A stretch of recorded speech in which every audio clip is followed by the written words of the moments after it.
Principle of communications. Principle of communication में हम different mode of communication पहले discuss करेंगे जो आपके सामने गिवन है।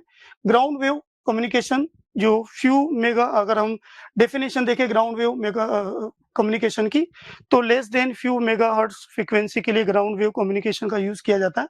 इसमें हम क्या करेंगे, अर्थ की सरफेस का यूज करते हुए फाइनली ट्रांसमिटेड एंटीना से रिसीविंग एंटीना को जो भी कम्युनिकेशन वेव्स होगी उसको ट्रांसमिट करेंगे। नाउ नेक्स्ट है इसके अंदर sky wave mode.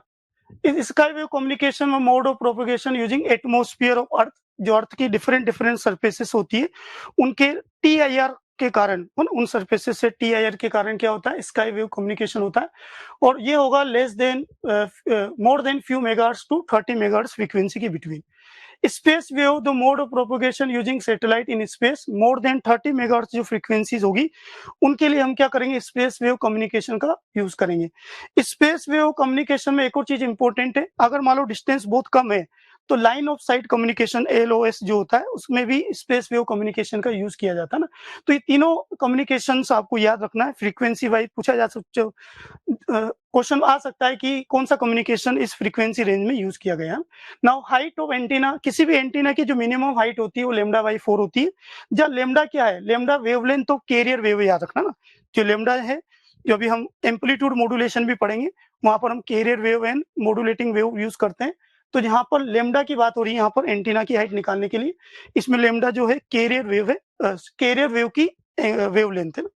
Now range of antenna, किसी भी एंटीना की अगर रेंज की अगर बात करें तो D इक्वल टू होता है रूट में 2R into H, where R क्या रेडियस ऑफ अर्थ है, H क्या हाइट ऑफ एंटीना, और D जो जितनी रेंज तक मैक्सिमम जो रेंज होगी किसी भी एंटीना की ट्रांसमिशन की वो D इक्वल टू रूट में 2R इंटू एच से फाइंड आउट कर सकते हैं। सही। Distance between transmitter and receiving antenna ना, दो एंटीना, एक रिसीविंग एंटीना एक ट्रांसमिटिंग एंटीना, दोनों के बिटवीन अगर डिस्टेंस निकालनी है तो सिंपल सा फैक्टर है, ये रेंज है किसी भी एंटीना की, तो दोनों के बिटवीन जो डिस्टेंस होगी range of transmitted antenna plus range of receiving antenna. अगर हमें ये कैलकुलेट करना है कि कोई भी एंटीना कितना एरिया कवर कर सकता मैक्सिमम, तो ये जो रेंज है वो एक सर्कल बनाएगी D रेडियस का, तो पाई D स्क्वायर के से हम क्या फाइंड आउट कर सकते हैं कि कोई भी एंटीना मैक्सिमम कितना रेंज तक किसी भी इलेक्ट्रोमैग्नेटिक वेव को ट्रांसमिट कर सकता है। सही। तो ये height of antenna and relation between range of antenna हो गया। नाउ नेक्स्ट टॉपिक है अपना एम्पलीट्यूड मॉड्यूलेशंस ना।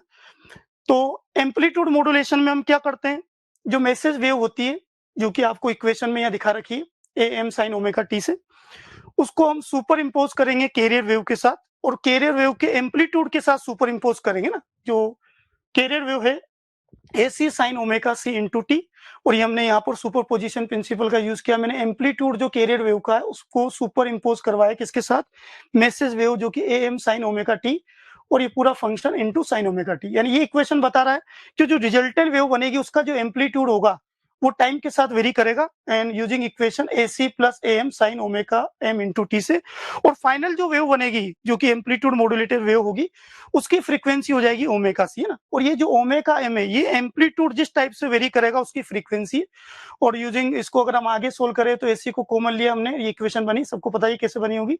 ये जो AM अपॉन AC है इसको बोला जाता है मॉड्यूलेशन इंडेक्स। सही।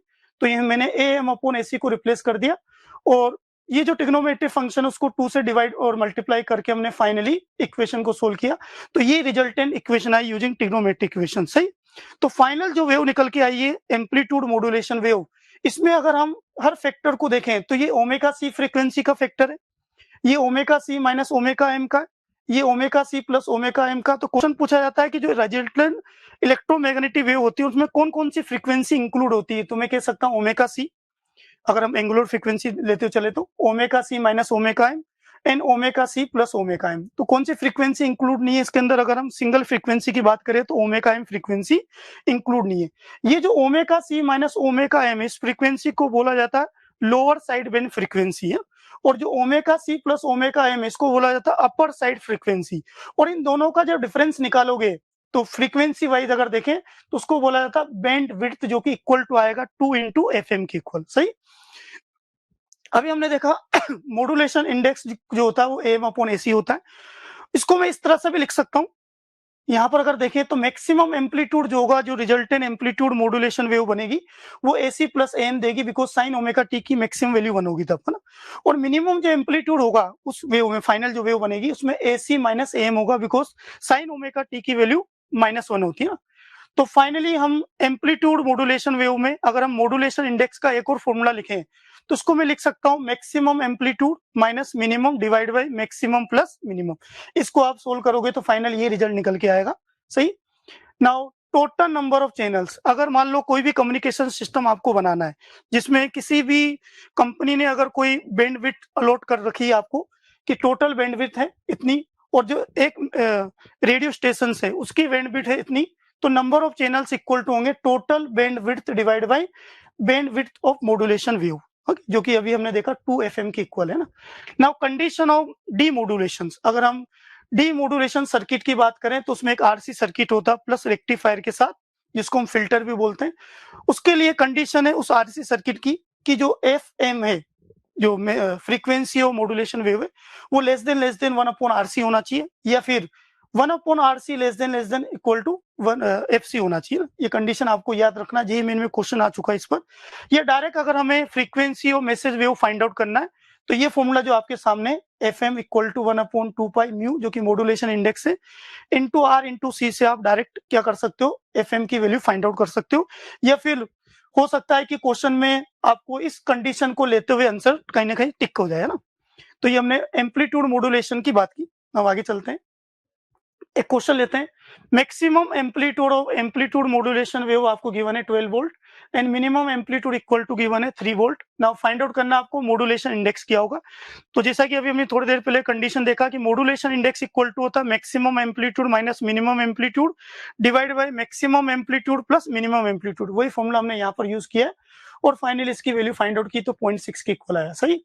एक और क्वेश्चन लेते हैं, ये भी अच्छा क्वेश्चन है। बैंडविड्थ आपको गिवन है 6 मेगाहर्ट्ज एंड ट्रांसमिशन, और जो मैसेज वेव है उसकी फ्रीक्वेंसी है 6 किलोहर्ट्ज। तो हमें पता करना है कि टोटल नंबर ऑफ कितने रेडियो स्टेशंस इस बैंडविड्थ के थ्रू ट्रांसमिट हो सकते हैं। तो थोड़ी देर पहले अभी मैंने फॉर्मूला बताया था कि bandwidth allotted by any radio station divide by bandwidth of one radio station. तो वही वाली कंडीशन में ले रहा हूँ। सबसे पहले जो हम एक रेडियो स्टेशन बनाएंगे उसकी बैंडविड्थ हमने निकाली 6 किलोहर्ट्ज को डबल कर दिया मैंने, तो 12 किलोहर्ट्ज आ गई ना।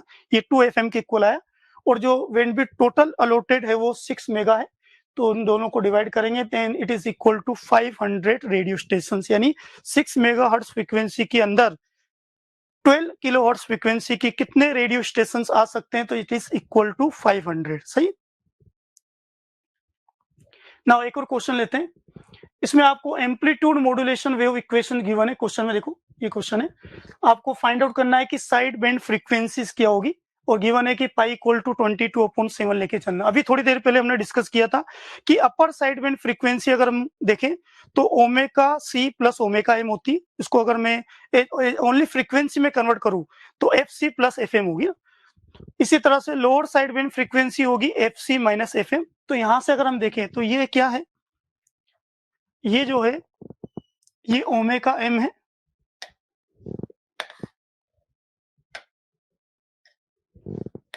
ये ओमेगा M है,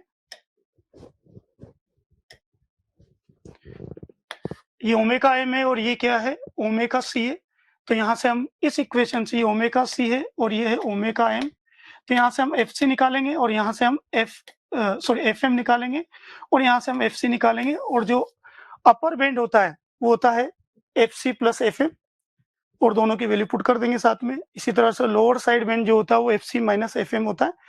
तो इन दोनों से अगर देखें तो ऑप्शन नंबर 3 राइट है, 91 है 94। सही।